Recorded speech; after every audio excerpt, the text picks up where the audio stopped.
आज हम डिस्कस करेंगे इथाइन सिग्नलिंग प्लांट। इथाइलिन एक गैसियस हार्मोन है और ये बहुत से प्लांट के रेस्पॉन्सेज में काम आता है। मेन इथाइलिन की सिग्नलिंग जो होती है वो उसमें इथाइलिन के रिसेप्टर्स होते हैं और इथाइलिन जो होता है वो रिसेप्टर्स के एन टर्मिनल डोमेन पर बाइंड होगा और ये रिसेप्टर्स एंडोप्लाज्मिक रेटिकुलम की मेम्ब्रेन में लोकेटेड होते हैं। एरेब्डोप्सिस के अंदर जो रिसेप्टर्स हैं इथाइलिन के वो ETR1, ETR2, ERS1, ERS2 और EIN4 ये होते हैं। इथाइलिन रिसेप्टर्स जो होते हैं उसको एक मल्टीपल जीन फैमिली एनकोड करती है। साइटोकाइनिन सिग्नलिंग और इथाइलिन सिग्नलिंग में बेसिक डिफरेंस ये होता है कि साइटोकाइनिन की जो सिग्नलिंग होती है उसके अंदर फास्फोराइलेशन का रिले होता है, जबकि इथाइलिन की सिग्नलिंग में शुरू में EIN2 का फास्फोराइलेशन तो होगा, जब वो इनएक्टिव हो जाएगी उसको CTR1 करेगा, लेकिन उसका फर्दर रिले नहीं होगा। तो रिले सिस्टम फास्फोराइलेशन का ये इथाइलिन सिग्नलिंग में एब्सेंट होता है, जबकि साइटोकाइनिन सिग्नलिंग में ये दिखता है। बेसिक बात यह है कि साइटोकाइनिन सिग्नलिंग और इथाइलिन सिग्नलिंग दोनों के जो रिसेप्टर्स होते हैं वो bacterial two component system histidine kinase का कॉम्प्लेक्स है। बेसिक उसमें सेम है, लेकिन फंक्शनिंग में डिफरेंसेस आ जाता है। Two proteins CTR1 that is constitutive triple response 1 and EIN2 ethylene insensitive, ये प्रोटीन हमेशा इसके रिसेप्टर्स के साथ अटैच रहती है। जो डाउन रेगुलेटेड प्रोटीन है ये काम करती है इसमें से। जो CTR1 है ये तो परमानेंटली अटैच रहती है इथाइलिन रिसेप्टर के साथ, और इथाइलिन इंसेंसिटिव प्रोटीन जो है ये इसका टारगेट होती है CTR1 का। EN2 जो होती है प्रोटीन, ये एंडोप्लाज्मिक रेटिकुलम में ट्रांसमेम्ब्रेन प्रोटीन है, जिसका जो CTR1 ये एक soluble serine threonine kinase permanently associated with ETR1। EN12 has its C domain in cytoplasm, which is target for CTR1 kinase activity। जो EN2 का जो C domain होता है ये इसका साइटोप्लाज्म में रहता है, हैंग रहता है, और ये हमेशा ये इसका CTR1 का टारगेट होता है। EN2 जो होता है ये प्रोटीन बड़ी वैल्यूएबल है कि जब EN2 ये अटैच्ड फॉर्म के अंदर है, इसमें एक्चुअल में क्या होता है, एक छोटा सा डोमेन जो है वो कट करके वो माइग्रेट होता है न्यूक्लियस में, और वो न्यूक्लियस के अंदर एक दूसरा प्रोटीन फैक्टर होता है, ट्रांसक्रिप्शन फैक्टर EIN3।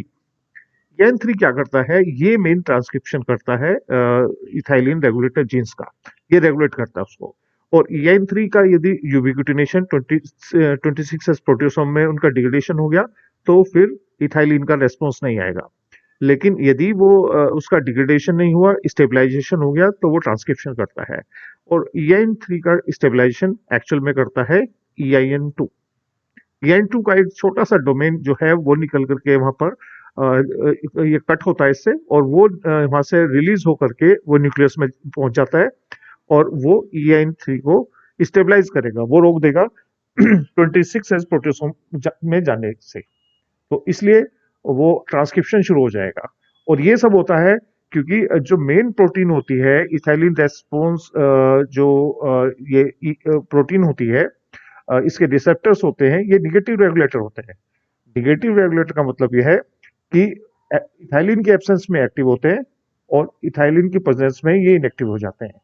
जब इथाइलिन जो रिसेप्टर्स एक्टिव होंगे तो उसमें क्या होगा कि ये CTR1 जो डोमेन हमेशा उसके साथ अटैच रहता है, इसके कार्बोक्सिल डोमेन के साथ ETR के, और ETR का एंड डोमेन जो है ये इथाइलिन के साथ बाइंड होता है, और ये जो कार्बोक्सिल डोमेन होता है ये साइटोप्लाज्म में हैंग करता है।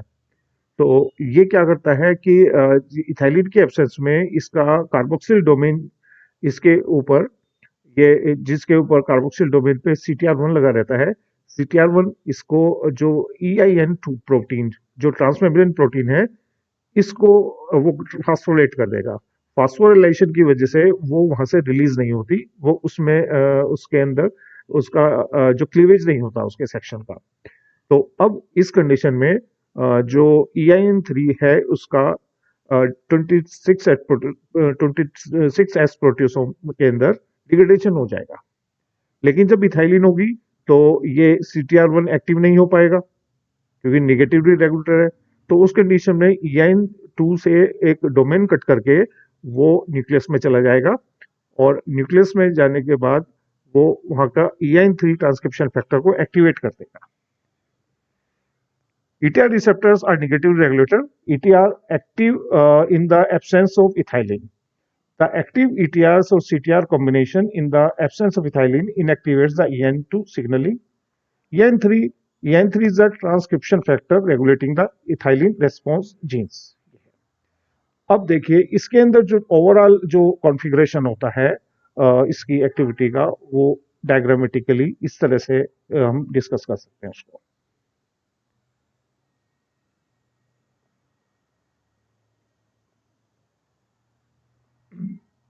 इसका जो रेस्पॉन्स वो होता है ये एंडोप्लाज्मिक रेटिकुलम के अंदर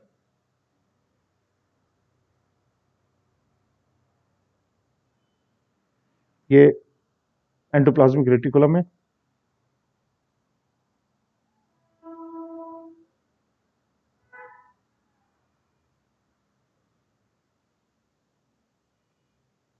तो इथाइलिन का जो रेस्पॉन्स होता है ये रिसेप्टर्स होते हैं ETR। एक्चुअल में इसका एक डोमेन होगा वो यहाँ पर इस तरह से एक इसका डोमेन जो होता है वो ये हिस्टिडाइन काइनेज का 2 कॉम्प्लीमेंट सिस्टम वाला है इसमें।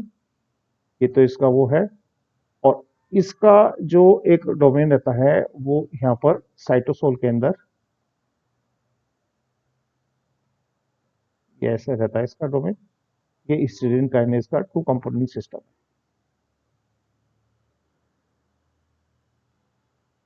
है। ये इसका है N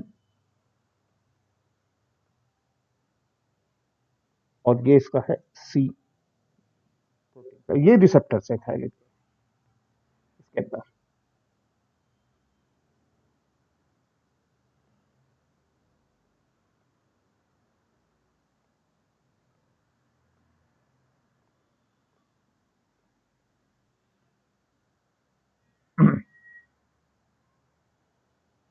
इसका जो ये वाला पार्ट होता है यहाँ पर इस पर एक डोमेन लगा रहता है वो होता है CTR1। ये दूसरी जो एक होती है ये CTR।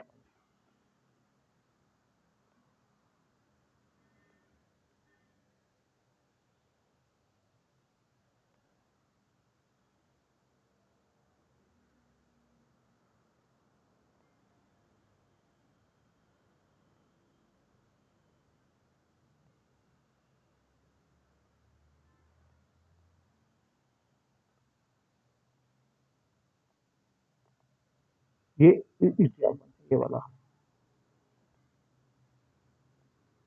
और ये जो नीचे डोमेन है ये इसका CTR1।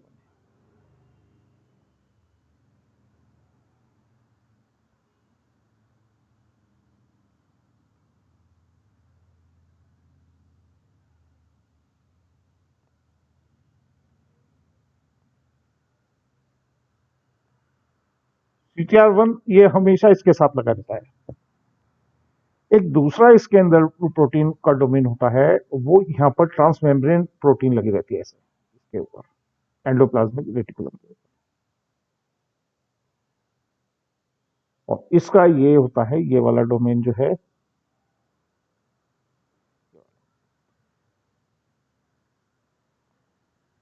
ये इसका है C डोमेन और ये है इसका एन डोमेन। ये है एक्चुअल में endoplasmic reticulum. This is the endoplasmic reticulum यहाँ पर। अब न्यूक्लियस में क्या होता है कि न्यूक्लियस के अंदर ये न्यूक्लियस है यहाँ पर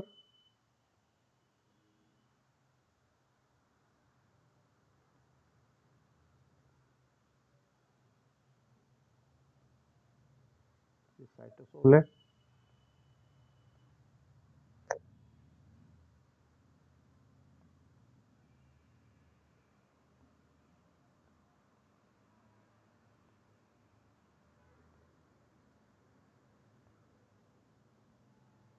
है न्यूक्लियस।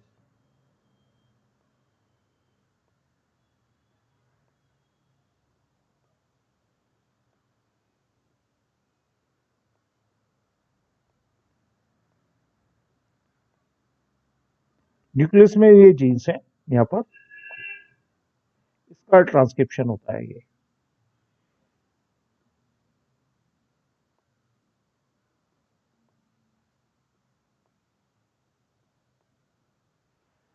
यहाँ पर ये इसकी प्रोटीन बनेगी, ये ट्रांसक्रिप्शन। और ये इसमें जो इथाइल रेस्पॉन्स जीन होते हैं,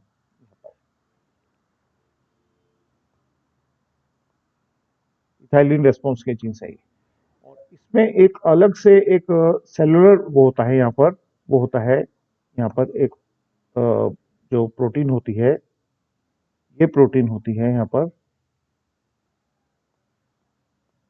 ये है EIN2, EIN3 सॉरी,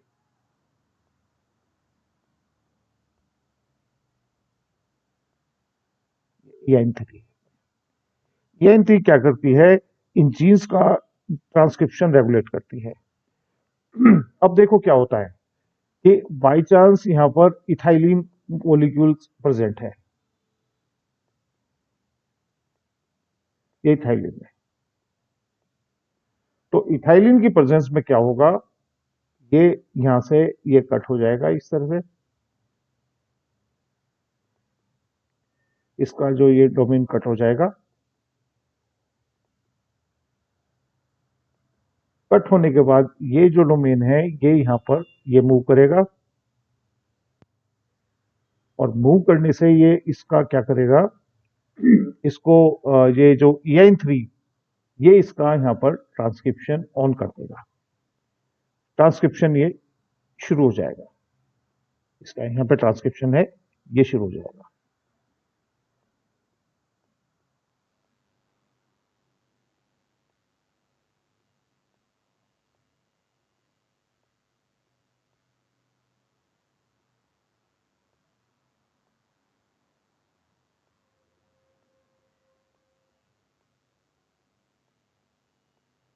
ये तो ये होता है, ये इथाइलिन है।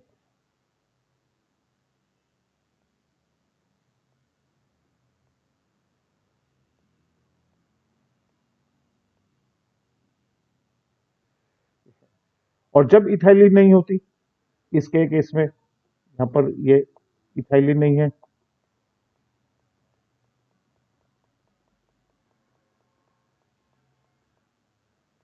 तो ये यहाँ पर लगा होता है।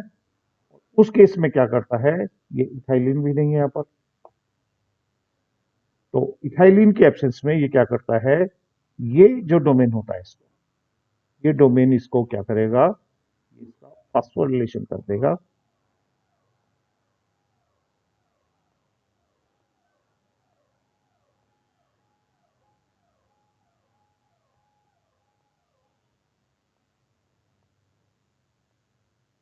इसका फास्फोरिलेशन हो जाएगा यहाँ पर,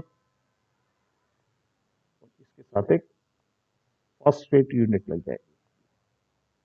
उस कंडीशन में ये यहां से कट नहीं होगा, और ये क्या होगा, ये 26s प्रोट्यूसोम होगा इसमें, ये EN3 क्या करेगा, ये 26s प्रोट्यूसोम इसमें चला जाएगा।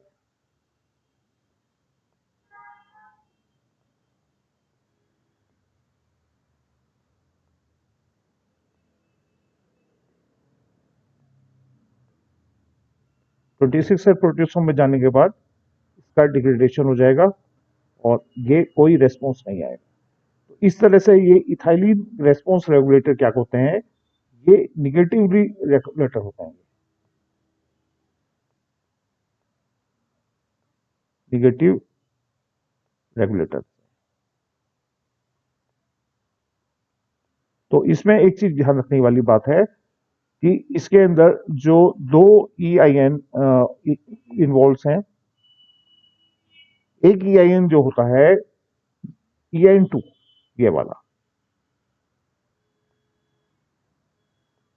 EIN2 जो होता है ये एक ट्रांसमेम्ब्रेन प्रोटीन है इसमें, जो एंडोप्लाज्मिक रेटिकुलम की मेम्ब्रेन में रहती है, और उसका जो सी डोमेन होगा वो सीटीआर का टारगेट पार्ट होगा। और दूसरी प्रोटीन है ये यहाँ पर EIN3 प्रोटीन। EIN3 प्रोटीन क्या करती है, ये मेन ट्रांसक्रिप्शन करती है इथाइलिन रेस्पॉन्स जीन का।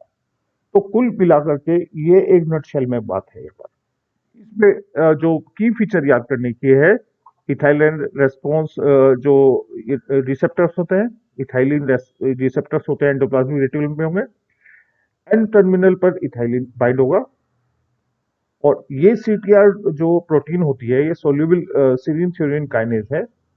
ये इसके सी टर्मिनस पे जो ईटीआर के लगा रहता है परमानेंटली अटैच रहता है। और ये होता है, ये बेसिकली इसका सीटीआर1 का अटैचमेंट क्या करता है, ये ईटीआर1 को एक्टिव करता है। यदि सीटीआर है, इथाइलिन नहीं है, तो इस कंडीशन में EIN2 जो है ये यहां से इसका डिटैचमेंट नहीं होगा, और EIN3 जो है वो 26 प्रोटियोसोम में चली जाएगी। और इन केस वो यहाँ पर इथाइलिन जो है प्रेजेंट है, तो EIN2 जो होगा इसके बाद इसमें से ये EIN2 का एक फ्रेगमेंट कट जाएगा इसका सी टर्मिनस से, और वो जाकर के EIN3 को स्टेबलाइज करेगा, और EIN3 प्रोटियोसोम के अंदर 26 प्रोटियोसोम में नहीं जाएगा। तो अल्टीमेट EIN3 का काम है इसका स्टेबलाइजेशन, और EIN2 का काम जो है वो सॉरी EIN3 का काम है मेन ट्रांसक्रिप्शन, और EIN2 जो है इस ट्रांसक्रिप्शन के लिए EIN3 को स्टेबलाइज करता है, और CTR1 का काम है इसको यहां से रोकना। तो it is the negative regulator. Okay, तो नटशेल में इथाइलिन की सिग्नलिंग ये है। डिटेल आप किसी स्टैंडर्ड बुक से आप पढ़ सकते हैं। Thank you very much.